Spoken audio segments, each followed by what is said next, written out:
Here are book recs about infidelity.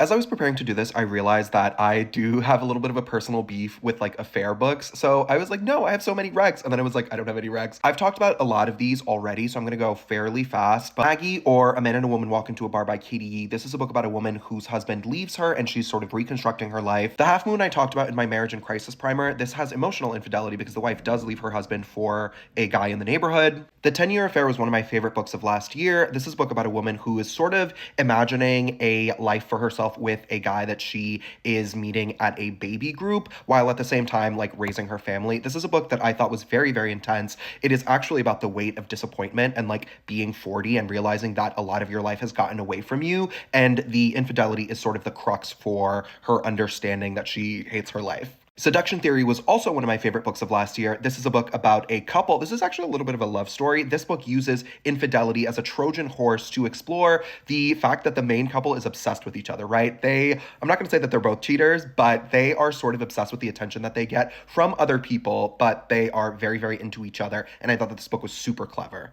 Flight Behavior is another really interesting book. This is a book about climate change using a woman who is a teen mom. She got pregnant at 17 and married her high school sweetheart. Their lives have diverged in very specific ways, but she's like, well, I can't go anywhere else. Kingsolver writes a lot about the climate and Appalachia and people who are living in these really, really sort of desperate situations economically. And this woman is sort of trying to find out how she can change her life. And there's a little bit of emotional infidelity. I'm not going to spoil the entire novel for you, but there are a lot of monarch butterflies, and this book is really, really beautiful.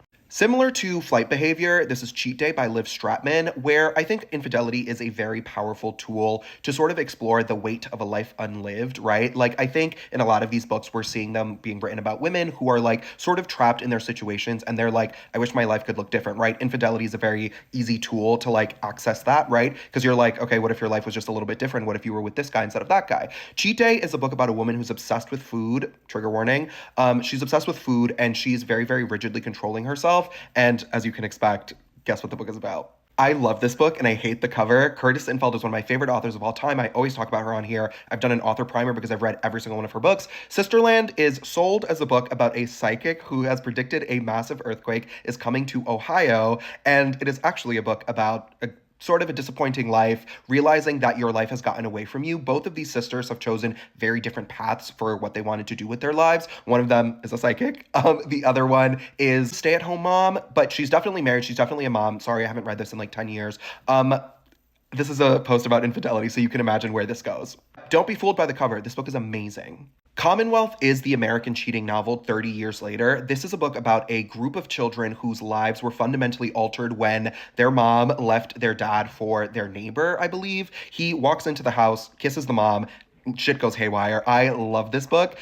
She grows up 30 years later to write a book about the experience, and I think this is based on Ann Patchett's real life because she grew up in a sort of blended family situation. But this book is really crazy. It's more about children growing up with the after effects of infidelity, right? And like the parents do eventually leave each other, so the infidelity doesn't go on super long. But like this is an interesting look if you're interested in the generational effects of like generational trauma after your families implode. Talked about Department of Speculation in my marriage and crisis primer, but recommending it again here. Beautiful, beautiful book. And finally, Little Children. If you have not read this book, you need to tap in. I haven't read it in like 10 years again, so if it's canceled now, please tell me, so I will never recommend it again. But this is a book about two parents who meet sort of similar to the 10-Year Affair. They meet in their neighborhood, their very small neighborhood. They're very like sort of trapped in their lives. They hate the way that their lives are going and they start cheating. There is also sort of a looming threat in this book that I don't even know if I can talk about on this app, but if you've seen the movie, you know what it is, or if you've read the book, you know what it is.